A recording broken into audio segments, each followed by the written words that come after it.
लगभग 50 से ज्यादा राउंड फायरिंग किए, उनसे गोली छीन ली और उस पे ही तान दिया, पर उसने चलाया नहीं। पाकिस्तान से आए साजिद अकरम ने छत्र वीजा पर ऑस्ट्रेलिया में 1998 में एंट्री करता है। 2001 में नवीद नाम के छोटे आतंकी का जन्म होता है। ऑस्ट्रेलिया में आज इतने बड़े आतंकी हमले को अंजाम दिया है और ऑस्ट्रेलिया के प्रधानमंत्री के चलते ये आतंकी हमला ऑस्ट्रेलिया में हुआ है। ये कदम यहूदियों के खिलाफ है और ये कदम आग में घी डालने का कार्य भी करेगा। ऑस्ट्रेलिया के सिडनी शहर के वेंडी ब्रिज पर यहूदी अपना हनुका पर्व मना रहा था और उसी बीच आतंकी हमला हो जाता है। लगभग 16 लोगों की मौत हो जाती है, उनमें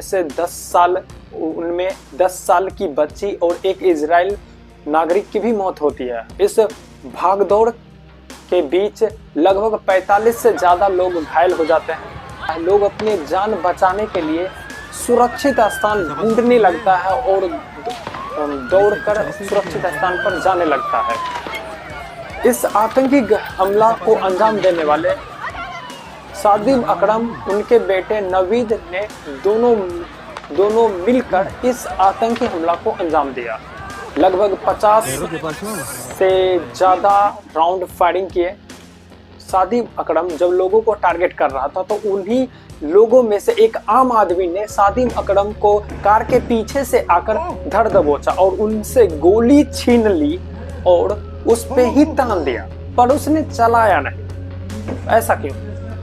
पता नहीं, उसे चलाना चाहिए था, क्योंकि अगर वो उस व्यक्ति को वही मारता तो मरने वाले की संख्या में थोड़ा कमी होती, मगर उसने मारा नहीं और उसने छोड़ दिया। फिर साजिद अकरम दौड़कर वहां से भागा और अपने बेटे नवीद के पास जाकर फिर से फायरिंग स्टार्ट कर दी। साजिद अकरम, जिसका उम्र 50 साल और नवीद का उम्र 24 साल बताया जा रहा है। पर हनुका पर्व ये दिवाली के तरह ही एक रोशनी वाला पर्व है। यहाँ सभी यहूदी धर्म को मानने वाले लोग आते हैं और एक स्थान पर आते हैं, दीप जलाते हैं और प्रार्थना और संगीत गाकर इस पर्व को मनाते हैं। यहूदी इसे 2200 साल से मनाते आ रहे हैं।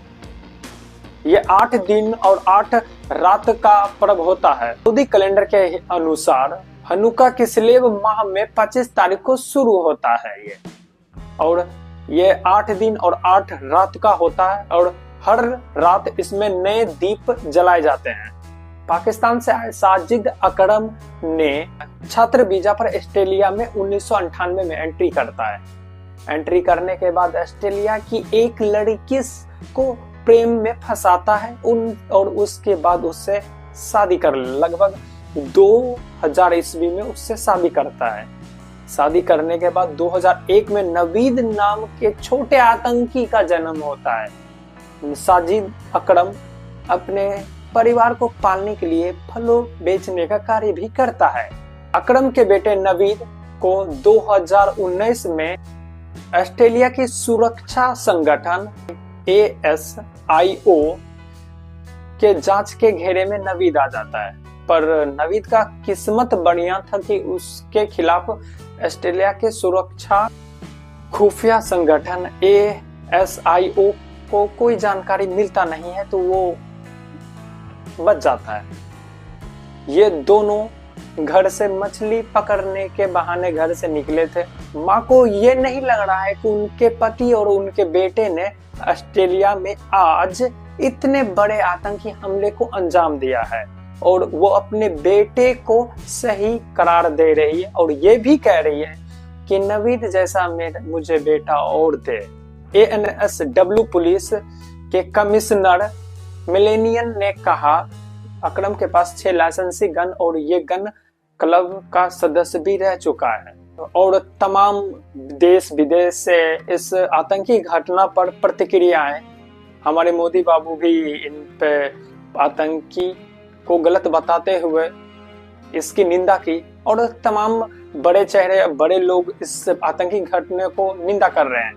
पर उसी बीच में नेतन्याहू का बयान भी वायरल हो जाता है। उन्होंने इस पूरे घटने ऑस्ट्रेलिया के प्रधानमंत्री के मत्थे छोड़ दिया है और उसने कहा कि ऑस्ट्रेलिया के प्रधानमंत्री के चलते ये आज आतंकी हमला ऑस्ट्रेलिया में हुआ है। अगस्त सितंबर में संयुक्त राष्ट्र में फिलीपींस को औपचारिक रूप से मान्यता दिया था। तभी नेतन्याहू ने बोला था कि ये यहूदियों के खिलाफ एक कदम है। 17 दिसंबर 2025 को बताया था कि ये कदम यहूदियों के खिलाफ है और ये कदम आग में घी डालने का कार्य भी करेगा। और नेतन्याहू पूरे मूड में है। अब वो गाजा पर इसका क्या असर पड़ता है तो ये आने वाले कल ही बताएगा। इस सेशन सुनने के लिए आपका धन्यवाद। इस सेशन भैया कैसा लग लो आप नीचे में कमेंट में पन रह दो। जय सिया राम, जय माता दी।